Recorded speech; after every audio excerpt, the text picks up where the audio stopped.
Dah.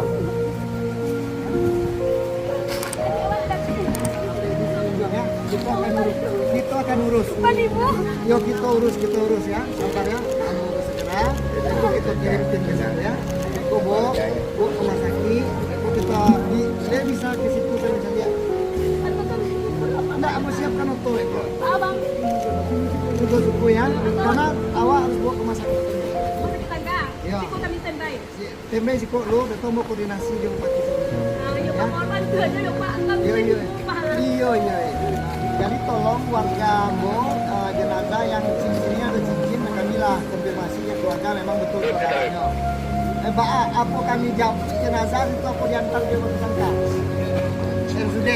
Oke kalau gitu saya akan antar keluarga ke sana ya. RSUD dengan Pak Kalaksa. Dan lintas.